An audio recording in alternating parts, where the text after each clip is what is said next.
Hi, what's up everyone, and welcome to today's video where I am trying something completely different. A shout out to Hello in stream who has suggested that we do this for a very long time. And what we're trying is just a different form of content. Now we're going to try and do some sort of podcasty content on the channel when it comes to discussions around the Division 2 and things that it throws up, like more recently Season 3 in the story. So that's what this video today is about. But rather than me just share a video with my opinion on the story and my thought process and what I think is going to happen, what I've done is I've invited people into a Discord group to discuss this. So today, earlier on, I got together with Chaos, Canadian Bacon, and Ozone, and we all discussed this. I shared my opinion with them. We discussed that opinion, and they also shared their opinion, and from that, we went on to other discussions as well. So these sort of videos are going to be quite long.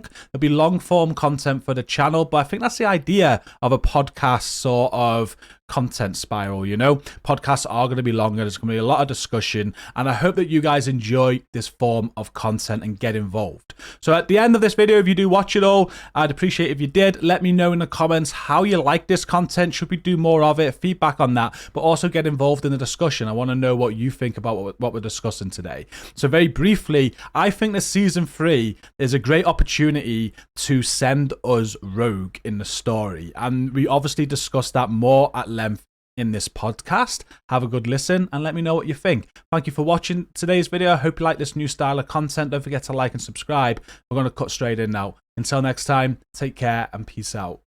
So yeah, thank you for joining us, guys, to discuss the story today, the Division 2 in Season 3, and where we think it's going to be heading. Joining me today, we've got Canadian Bacon, Chaos, and Ozone.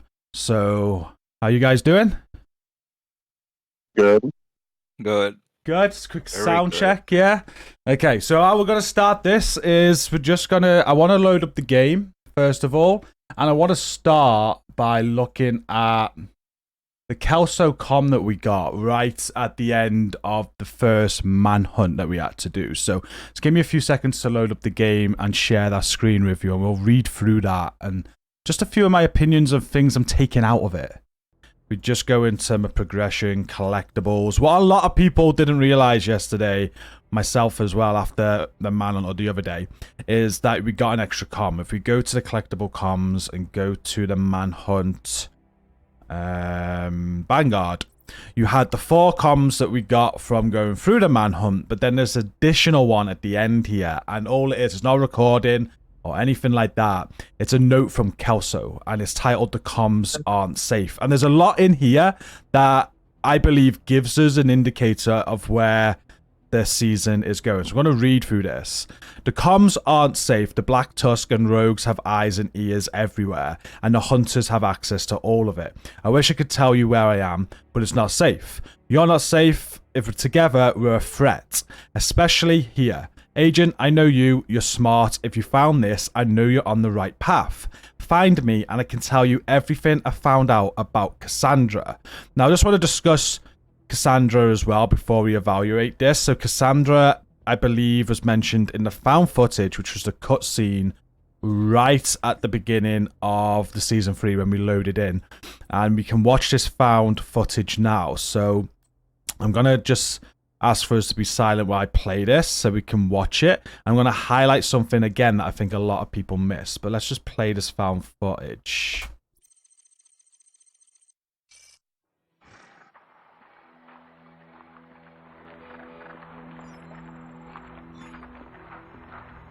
I hope you're not back to steal my dog. Okay, jeez, you can have the dog. It's really good to see you, Roy. Good to see you too, kid. Welcome. Hey, you tell her about the dog? What about the dog? Is he sick? Oh, no, nothing like that. Just, we thought he was a German Shepherd puppy, but it's been 3 months and he hasn't gotten any bigger yet. Probably some kind of mutt. Don't matter. He's cute as hell and never pees on the carpet. He can stay. God, I missed this. You okay, kid? Not really, no. You look tired. We kept your room in the basement. You're welcome to stay as long as you like. Thank you, Paul. Go get some sleep. You look like shit.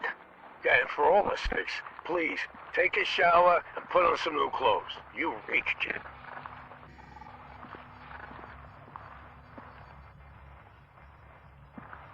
Welcome back, Cassandra. Cassandra? Vanguard left you a present. Follow the breadcrumbs to claim your prize. Who the fuck is Vanguard? So that's the found footage. That's also the notes that we got from Kelso at the end. So I just want to bring back up that note. But first, there was something in that I missed originally. So I just want to play that again, but I want to look out for... But on the dog scene, if we just play this again now. I'm going to turn the volume down a little bit. There's an unknown signal detected. So we've got Kelso here.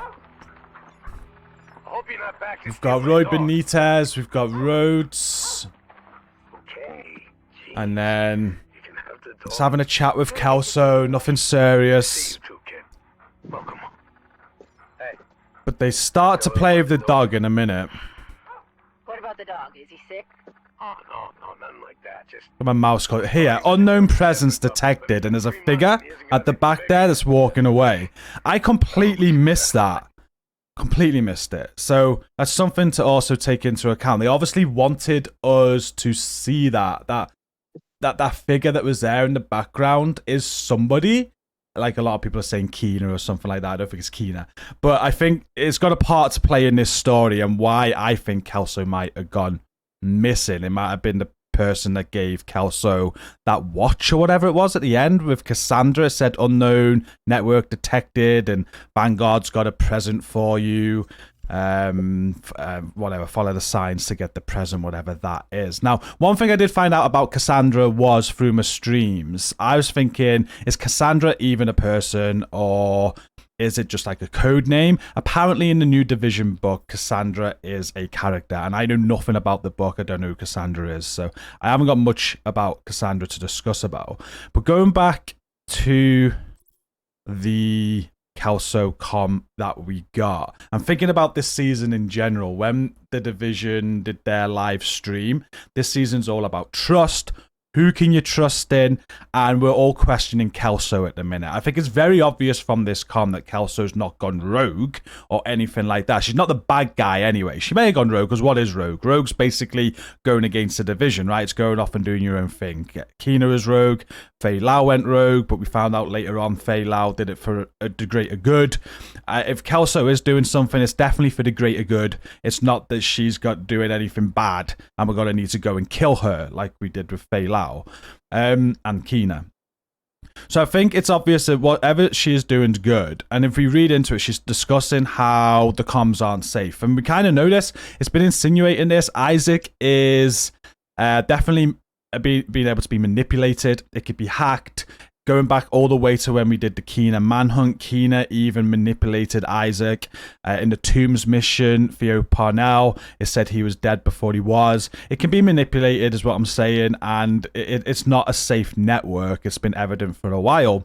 So Kelso's not using that network anymore. In Earth Fairy, the Black Tusks, rogues, they have ears everywhere. The Hunters as well, so she thinks they've all got access to that network and they know what's going on. She wishes that she could tell us where she is, and she's leaving these little footnotes so we can follow these and go and find her. She mentions how together we are a threat, and what I'm kind of taking from this, so I just want to go into my sort of theory now, and I want to ask you guys what you think. So for me, with this note and that footage, a lot of people are just thinking we're going to find Kelso. She's got to be rogue, and we're going to kill her, which is the obvious thing. But after this note, I think it's clear that's not going to be the case. But I do think, potentially, this is a storyline that could take us on a arc where we become a rogue agent now. I think Kelso, we're going to find out information at the end of this that Kelso has. And I also think she doesn't want to use the network to communicate because she's got some information about the division that she needs to share with us. And it might be that we and Kelso at the end of all of this go off on our own sort of venture, which is against the division, which in turn makes us rogue. Not that we're bad rogues, but we gotta work on our own. She mentions together we're a threat. She says we're not safe. So it's things like this in this com that really got me thinking about this story arc. And I think it's a very high possibility, really, that the story is going to be going that way. This season, we're going to learn a lot more about Aaron Keener, why he went rogue, what he went rogue for. It's all about learning more about Aaron Keener. And that's going to suggest, well, that to me suggests that potentially we're going to see Aaron Keener in a little bit more of a positive light as we learn more throughout this season as to why he went rogue and why he did what he did. And it might be the same reasons as we in Kelso are about to potentially go rogue and go off on our own venture for whatever that is. We don't know yet. We need to go through the season. And that's where I am at in my mind at the minute around season 3, finding out who we can trust and where the story's going to head going forward. Does anybody, I've been speaking a lot now, do any of you guys have any response to everything I just said? Well, I first I would to state that Faye didn't exactly go rogue. She made us think and convince the Batusk that she went rogue so she could get inside with them and dismantle them. Yeah. When in reality she was really doing it for our own good. Yep. It's best to dismantle the inside from the inside because that's the most effective tactic. As for the video footage, I did not even see that the unknown signal detected. Interesting, right? And it makes me question what is this person? It's not Keener because, definitely they are trained because no way they would be able to get to that point in Haven because there's so many things you have to even pass through to get to that point. Definitely not Keener. Not saying that Keener is dead, but definitely well trained. You make a fair point about that because how would they get into Haven?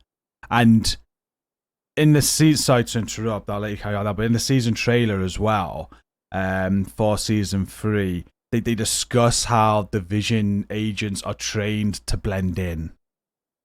So, yeah, it's someone that knows how to blend in to get inside Haven, right? But if it's a division agent that we know of, then surely Isaac wouldn't, they would have been able to detect them, right? Yes. Or it could be a hunter because they are well trained too and trained as assassins. Now, when I first saw it, I thought right away, I saw it right away. I thought, was it the recruiter? But because I wasn't sure what the timeline was, from when does Kelso go to when does Kelso go to Haven, and when are we facing the recruiter? That was kind of my first thought. That's a good that's a good point, that isn't it? Because the timeline, I'm guessing that footage was. That's when she first went back to New York, wasn't it? And that was at the start of the last season, I want to say. So the recruiter was definitely still alive. That would definitely make sense. Yep. Kelso went to New York at the end of season 11, at the end of the Stovepipe manhunt. In the final mission, when the White House is attacked by the Black Tusk and Williams is dead. Williams, no. That captain who is a friend of Manny, I can't remember his name. So she says, yes, I'm going to Haven to check whether they are safe or not.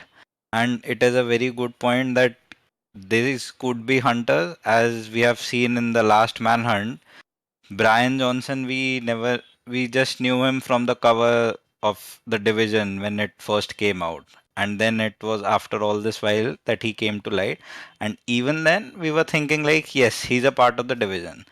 And when we got to know that hunters are a part of division, well, you can say the image of hunters is always like wearing all tactical suits and the helmets and smoke and mirrors and all that.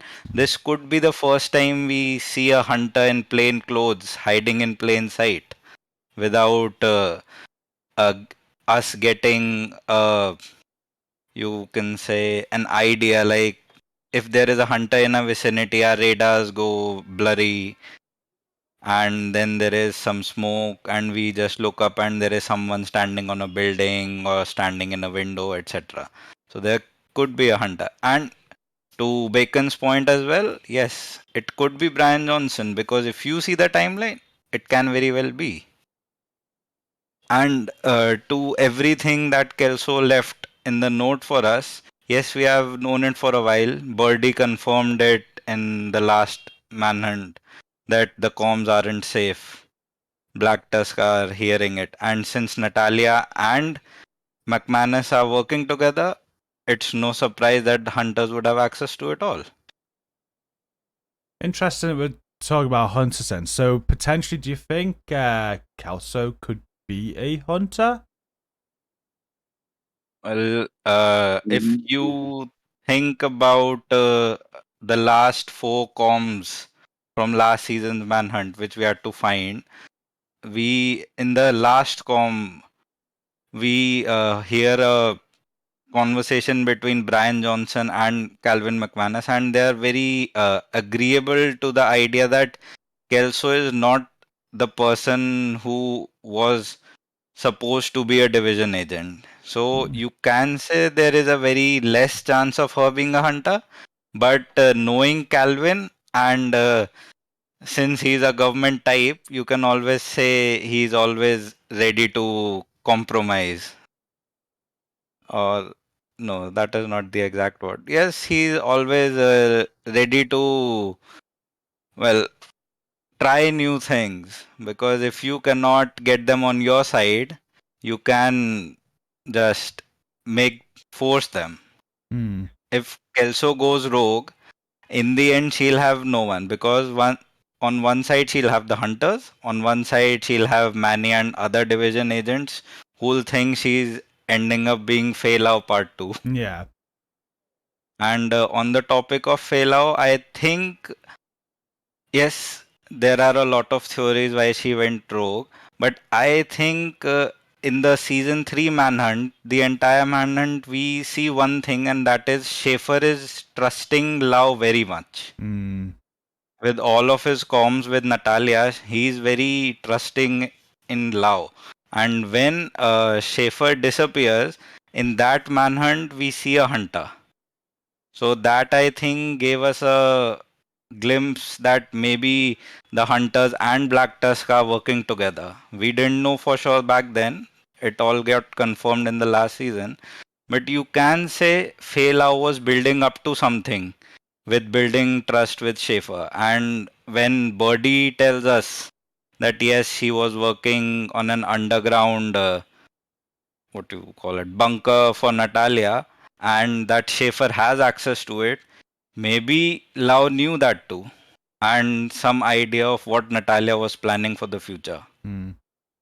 That is why she said, yes, you need to get Schaefer, you have the key, he's very important for you, etc. etc. Interesting. So, with all that, then, and season 3 Vanguard now, I want to go through each of you, and I want you to explain where you think where you think this story arc is heading. Then, so starting with you, Bacon. What are your thoughts on everything we found out with that note from Kelso, everything you know so far? Where do you think season 3 is heading, and where do you think it's going to end up at the end of it? Well, after last season, and then the start. As soon as I seen when I watched that cutscene there, and I seen that the figure walking by, looking at Kelso's changing clothes. Now I understand they have to update that, of course, because she's had the same clothes on forever. And Benitez, or they made a joke about that, like, for God's sakes, Get shower a and shower. change, do us all a favor. Yeah. Yeah.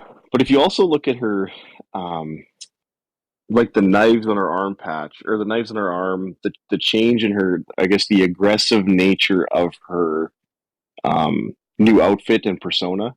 Like, I think if you kind of stay on that track, I think I agree with the rogue part, and I think even there's some kind of like underlying like hunter kind of, I don't know, maybe like imagery, if that makes sense. Um, and then really, as far as I wanted to say, like, well, we're gonna kill her like we killed Fei Lao. That was my kind of first. That was my first reaction. Mm. But now, with the information we've been given, I honestly don't know where they can take it, and I think they're leaving it so open that we're gonna need the next manhunt to kind of help us try to figure. You know what I mean? Like to try to. Puzzle it together. It's gonna take. Yeah, it's gonna take, and of course that's how it should go, I guess. But I think this one is going to be even more like, I think everyone picked that Johnson was the hunter, like after like what, like almost right away. But I think this one's, we're going to be like, oh, Hunter's going to, or because we're going to be, Kelso's going to be a hunter, and then it's going to be something totally different and throw us all off. And that's kind of what I'm hoping for too, to be honest. So do you think what I said about us, so like, it's not going to be another case of Fei Lao, I'm just going to go and kill her. Do you think something along the lines of Kelso's got something to show us, and that is the complete different side, is where we actually go into a story arc where we go against the beliefs or instructions of the division, and we ourselves go rogue, in essence?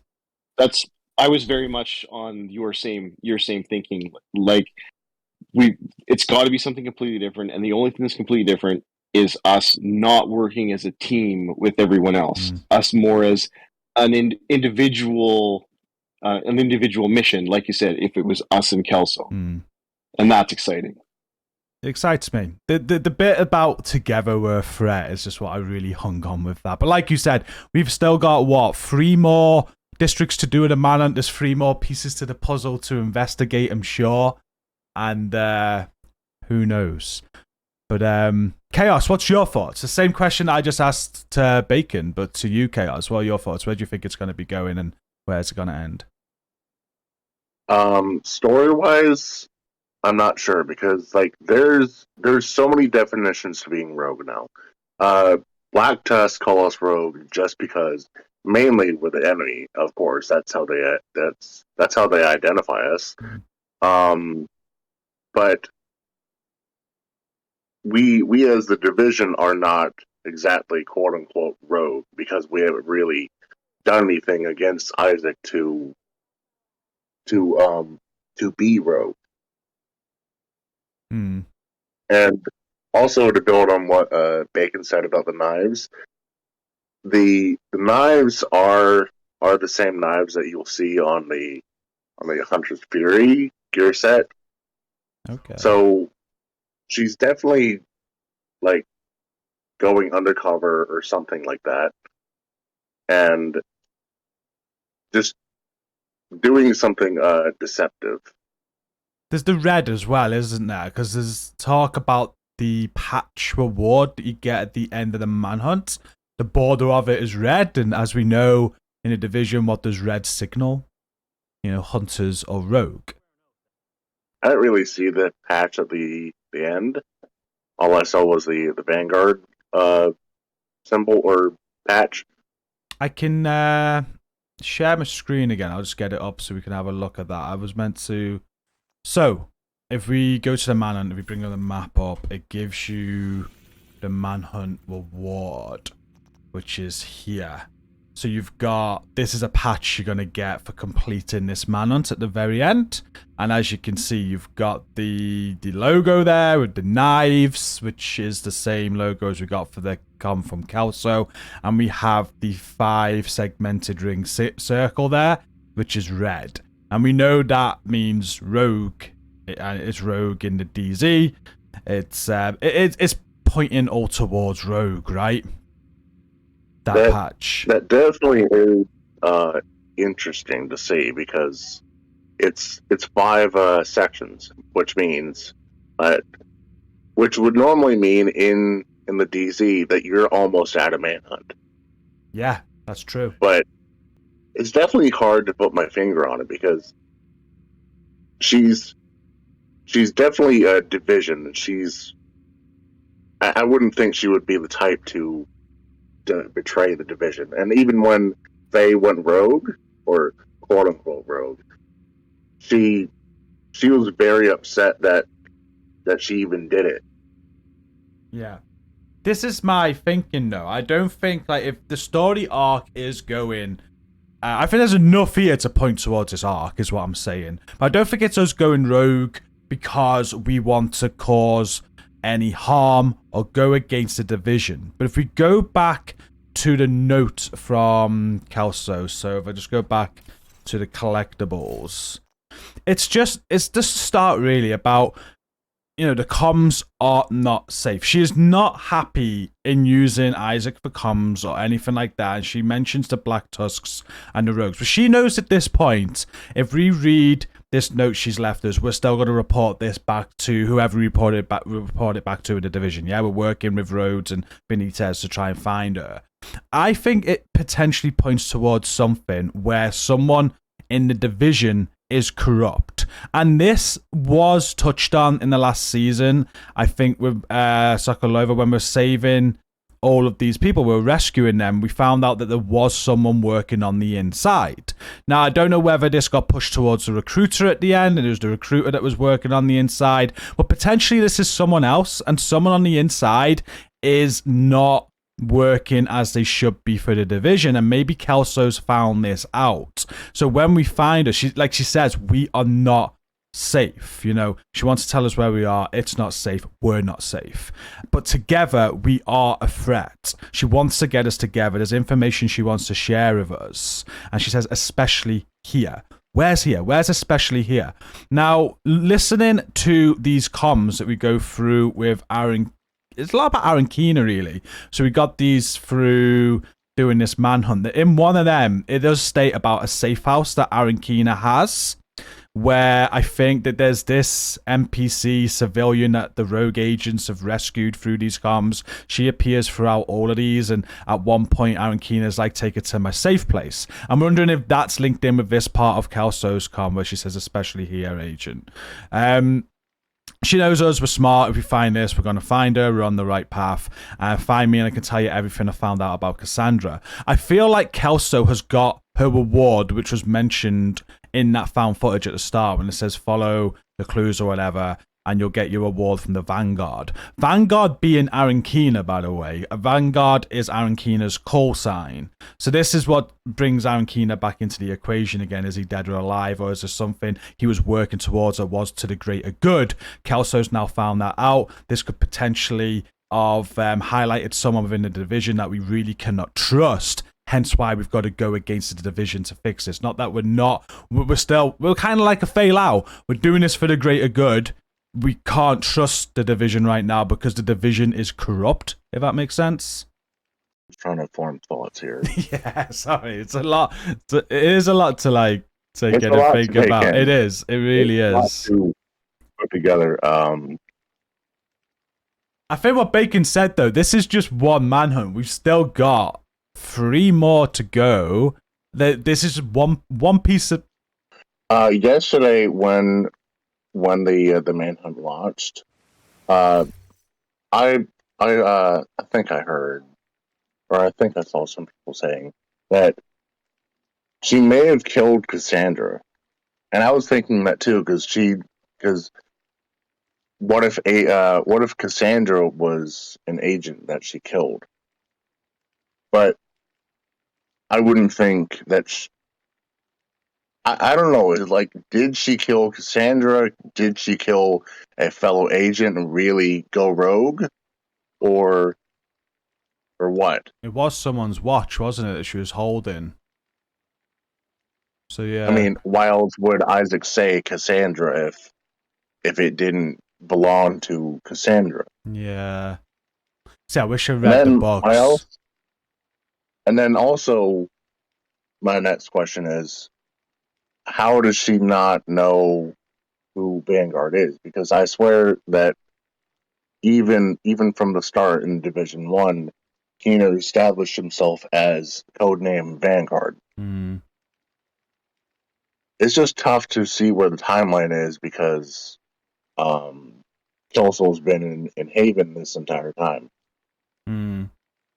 And there's not really a established timeline for like when months go by, days go by, and suddenly like after what is it, 3 years, 3 or 4 years, like we're now told, oh, it's been 3 months since Wani. Yeah. Okay. Ozone, same question that we've just had for Bacon and Chaos. What are your thoughts on the story and where we're going to end at the end of season 3 Vanguard? I think the devs, if you see what the original plans of the devs was, they would be launching the Brooklyn DLC after this season. You're making a good point here, which I forgot. Yeah, carry So, on. yeah. So if they delayed it to next year, that is year 6, they'll have to do 2 more manhunts at least after this one. Mm-hmm. At least. So instead of finishing the story and directly jumping to the Brooklyn DLC story, they may have thought, let's add a lot of speculation, a lot of ifs and whys and buts in the entire story, and stretch one season's story over 3 seasons. Mm. That way, you can always keep up the hype, like they showed us with the trailer, and a lot of things, small things, like Manny saying you have to trust someone, then saying trust has to be earned. Division agents are trained to hide in plain sight. Then there was Kelso seeing herself in the mirror and suddenly seeing Fei Lao. So there are some very small things in the trailer which point like, yes, even in the last manhunt, in the manhunt mission, Johnson said, "You are off mission, and we are the only ones on mission." And he refers that we serve at the pleasure of the president, that is POTUS, and indirectly referred to Calvin McManus as POTUS. Because according to the presidential line of succession, after Ellis's death and no other person left, Calvin would be the most logical successor. And then there are also some comms from Ellis saying Natalia wants the football.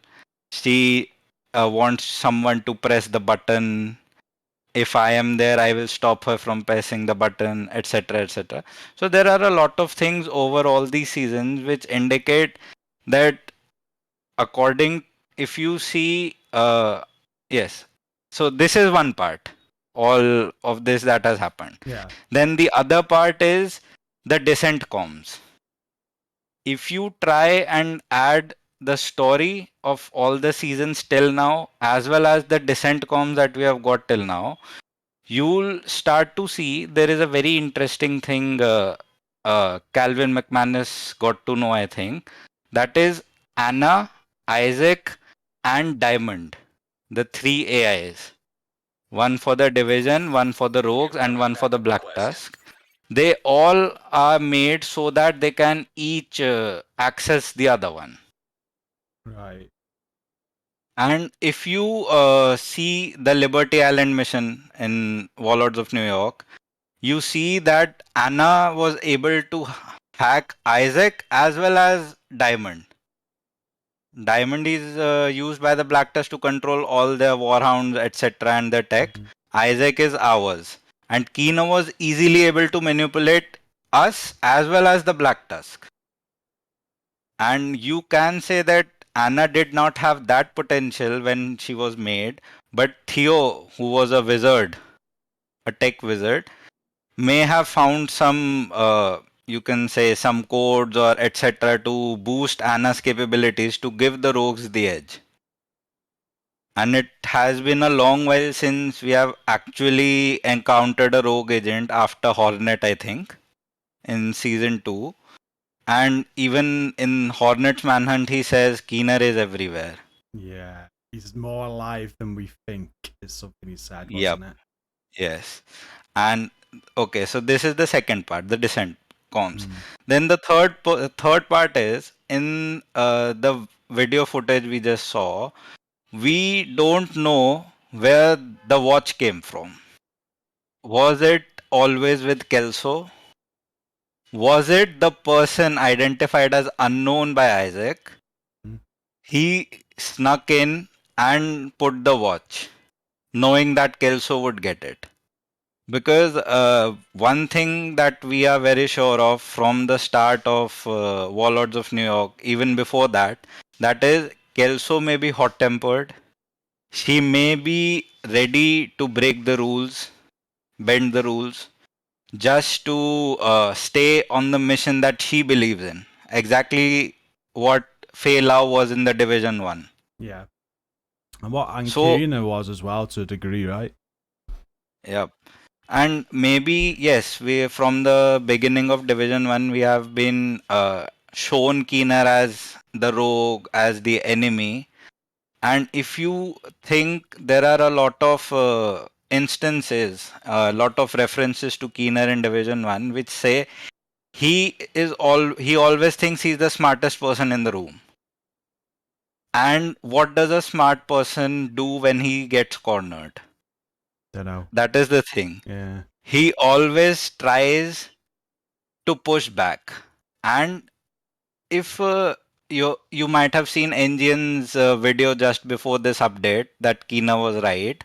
In that he referred to it like yes, Kina was our enemy, and maybe he found out something greater, which was a greater threat to the division, to mankind, and he thought maybe by being a villain and sacrificing myself, I could bring that greater threat to the light. So, and that is the first point for that video. And the second point is, Engine also says the Eclipse virus missile was very small if Kina wanted to infect New York.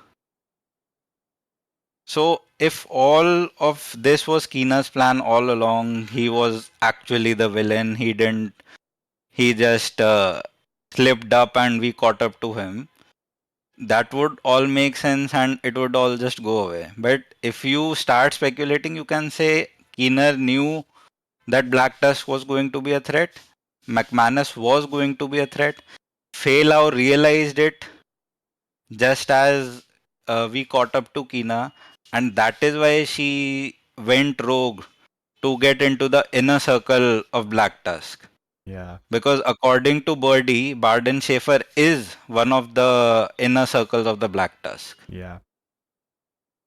And in the end, like, you can say all this is heading to a final showdown with the Black Tusk and us infiltrating their bunker and confronting Natalia Sokolova and all that. But to do that, we'll have to go off mission and let go of Isaac.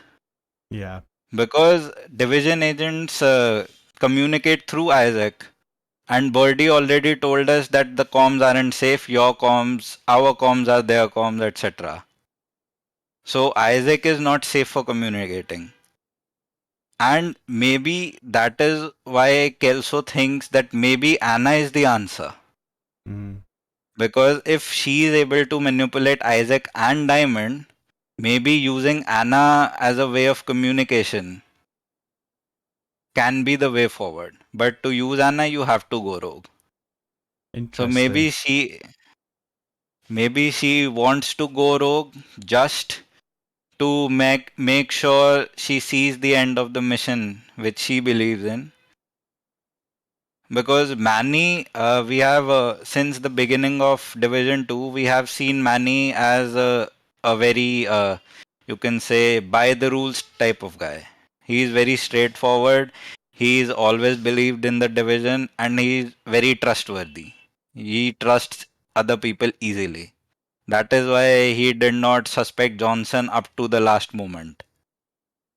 And that is why maybe Kelso thinks that bringing Manny into this is not a good idea, because Manny will never understand why she is going to do it. Because if you see season 4 Manhunt, the Fei Lao Manhunt, Manny never accepted that Fei Lao went rogue for the good reasons. Okay. Until he got to know from Birdie that Schaefer is the key. Because in all of our in all of the conversations between the division, Lao, Kelso, etc., it was always inferred that you have to get Schaefer, you have to get Schaefer.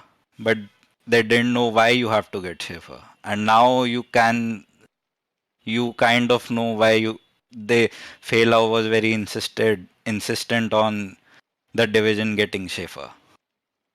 So there are a lot of ways, and I don't think the story of this season is going to end with this season. They are going to link it with the upcoming season so as to kind of build the hype around the Brooklyn DLC. You make some very, very good points in all of that, Ozo. I'm glad you joined today because, unlike me, you know a lot more about the story and all the comms in the past. But one thing you just touched on there at the end as well is season 3, when they announced year 5 was going to be the story driven season, and it was what was meant to lead into the DLC, wasn't it? We were going to get the Brooklyn DLC after this season. So this season was always going to be something big story-wise, but then they delayed the DLC. And I've been questioning this for weeks. So what does that mean for this season? And I like what you said there. This is a great opportunity for them now to drag this on for over the next 3 seasons, which is what we've got. We've got this season and at least 2 more before the DLC now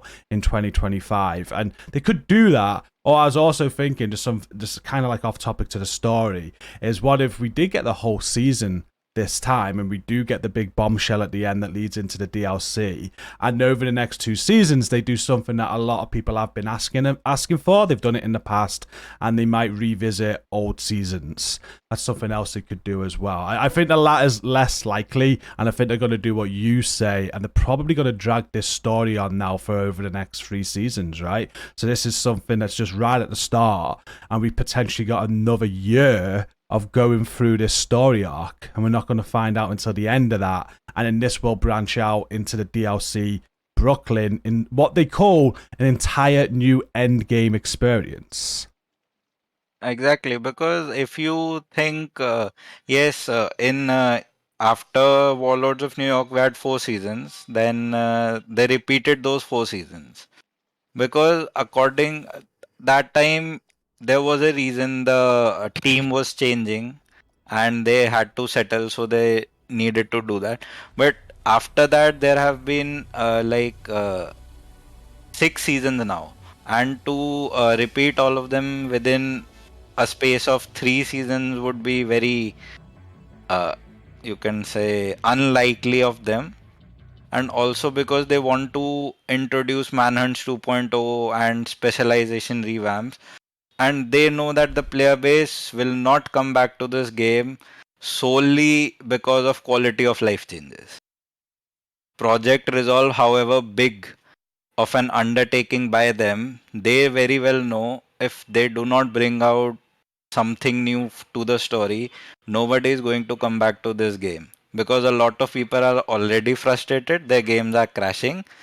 A lot of bugs were fixed. That is a very positive point, but a lot of bugs are being discovered by the people. And story is just one way of keeping the community engaged. Yeah, I agree, and I think that's why they probably will stretch this over, do some past content. It is one of the things new players do give a lot of feedback on, though. I do just want to share some stats while you're here. Yesterday, so a couple of days after this new season, I had a record day on the channel in the amount of views I had in one day. This broke my record from when Warlords of New York first came out. So although people think this recent update with Project Resolve is not what people want, it's not going to bring a lot of people back to the game, from a YouTube creator standpoint, I've never seen more views on my channel. is people are very, very interested in the game right now. It shows how many, obviously the numbers aren't there, you are right, people aren't coming back to the game, but the interest is certainly there. People are keeping up with the content, they want to know what's going on, and massive notice. And there's a lot of new people coming to the game as well. The amount of people in our server, we see that are new every single day. The game's going on sale. We've got a mobile game coming out, which is going to further extend the game to a bigger audience, or the franchise to the bigger audience. We have Heartland coming out, and then obviously the Division 3 in the future. I think the Division franchise is about to go through a huge boom in numbers when they start releasing this content, which is why I think they've done Project Resolve. They want the game to be in the best place possible health-wise before this sort of like expansion comes. And but the only reason I kind of touched on potentially revisiting old seasons is because all these new players are like, how do we get this old stuff? You know, is there any way we can get this old stuff that we've missed for the last 4 years? And when they did that season rerun, I know it was only because at the time they had no plans to extend the game. They needed to create time, and that's how they created the time. But I think if they are going to drag this story on for 3 seasons now until we get the DLC, it would be good if they also included a way to get some of the past stuff as well, like they've done in the past. I'm not saying rerun every season, but you've got all those leagues, backpack trophy rewards, you got all the old global event rewards, which you can kind of still get because they do the global events. And there's loads of blueprints that are attached to old seasons and things like that. It would be cool in this period if they give us some opportunities for maybe new players to have something to do to go and get those rewards that they missed out on. It would be kind of good. But can I touch on? Yeah, of course. Can I touch on something that Ozone said and pointed out? And I just talking about the Descent comms and Descent. You know, you said that Hornet said Keener is everywhere, or more in more places than you think. Like, could you imagine if at some point we realize that Keener and Diamond, Isaac, Anna have somehow infiltrated like the NSA network, and Keener is like, or part of, or becomes part of, like the Nemesis, like in some broad scheme? Wouldn't that just, I think, blow everyone's mind? You're going all sci-fi. I like it. Well, but it is a good point. It is a good point because from the story from Division 1 and Division 2, we have all been led to believe that Keener was the ultimate villain. Mm-hmm. Even at the ending of Warlords of New York, Keener was the ultimate villain. After that, the story began to evolve. But according to Bacon, that can be a very interesting proposition for the developers, because some people are very hardcore fans of Descent. Other people are like, nah, I'll just roam the open world, do missions, etc. I don't go into the Descent. And they are trying to get more and more people to play Descent, because to play Descent you do not need any builds, you do not need any experience with this game. And just to play the game mode without no rewards, that is kind of a hard selling point. And with the introduction of the Vindicator and Exotic as an exclusive Descent reward, maybe they are trying to push Descent to more and more people. And Bacon's point can be a very good future thing they can put into the game. It'd make people play it. Yep. Certainly. Very much. Well, guys, is there anything else you just want to touch on before we end this sort of podcast? I would like to touch on what you said about the New York expansion, the specialization revamp, and also Resolve. I think it is a good decision to push all that back and introduce Resolve now, because a lot of the stuff in the game is now old. It's like there's a lot of stuff that needs to be updated. Yeah. And I think that introducing a new way to play the game, like you said, and revamping these specializations, redoing them, making them completely customizable, I think that's a good thing because it also gives them more time to work on that and perfect it. Because reworking the specializations to be customizable. I cannot say that word. Um, that is a huge thing to do because that will change your how you play the game entirely. They're not actually redoing the I mean, specializations now, though, are they? They've gone back on that decision. On like the specializations alone, they did say there's going to be a brand new end game experience come the DLC, and the specializations will be touched on. But in terms of that old specialization revamp that they put out there years ago, that got completely scrapped. I mean, they may reintroduce it. I don't know. Yeah, there'll be some change for I haven't sure. heard they said that. I think one very welcome change in the specialization would be to unlock all weapons on all specializations rather than having to spend your points on upgrading only 3 weapon Oh, I types at a agree. time. Yeah, I. Sorry, go Who on. having to constantly go back to the White House because you want instead like now you have your build with assault rifles on instead of SMGs, but you still have SMG damage on, Yeah. and that's not being efficient. And the amount of times I forgot to switch that over and not had that extra damage is annoying. So yeah, I think when we do, I'm very intrigued as to what the new end game is. I know it was a long time ago they did the announcement of year 5, but when they said they released the DLC, we were going to have a new end game experience with a lot of changes. So I imagine anything to do with the specializations will come with that DLC. And on top of that, they mentioned Seasons 2.0. I think Seasons 2.0, has that started now this season or is that next season? I forget. I think it started now. Now, so the way Seasons 2.0 is now this new way of doing it, then where it's telling the story how it's doing, I'm guessing. But yeah, when that DLC comes out, it is meant to be a kind of new end game experience. The words that I'm taking from their mouths, that's how they described it. I'm very excited about that. So I'm expecting a lot more changes down the line. And like you said, I think doing this Project Resolve now, improving the health of the game now before all these bigger changes that, as you said, Ozone, is going to bring a lot of people back to the game. Like if you get this story right and you release this DLC in Brooklyn, all they have to do is one change, which is absolute money as well, is introduce snow. If they did something like that, you have every single player that's ever played a Division 2 coming back to the game, I'll tell you that now. So if you get all this fixed beforehand, you do something great to bring people back on the DLC, and it's a winner. It's going to absolutely explode come Brooklyn time. And just look at what this Project Resolve's done.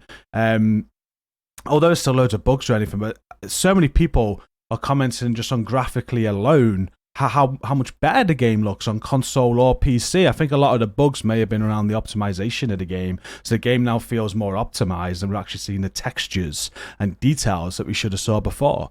I think it was a great move by them, I really do. I think all the changes they are making, as well as the new mechanics they're trying to add with Division Heartland and Resurgence, I think they're trying to test new stuff so that when they have a lot of the mechanics fixed, like yes, this is working well, this isn't working well, and so on and so forth, I think it'll be a big help to them when they'll start developing Division 3. According to some news, they are saying that the Division 3 team is currently working on Star Wars Outlaws. And once that releases, that team will get free and will start working on Division 3. And there are a lot of things in the game that people have always wanted. Like you can say the ideal Division game, like no armor kits and etc. The crouching option, which you can only do while you are in cover, etc.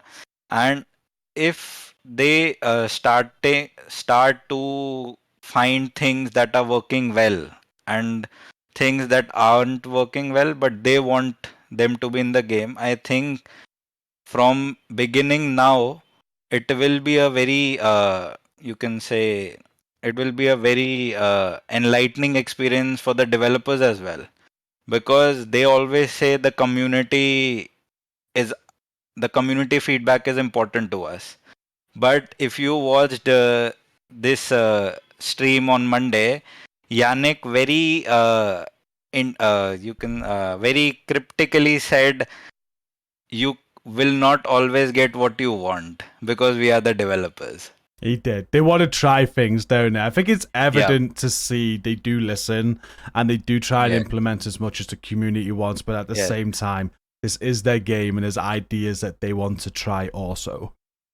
Exactly. And he also said upon on the topic of combat gear lock in PvE, he said yes, we are dropping it for the time being, but we still are thinking for the future. So you can see combat gear lock, and there is a very small part of combat gear lock that is already in the game. That is, you cannot change your specializations on the fly. You always have to go either to the castle or Haven or White House to change your specialization. Yeah.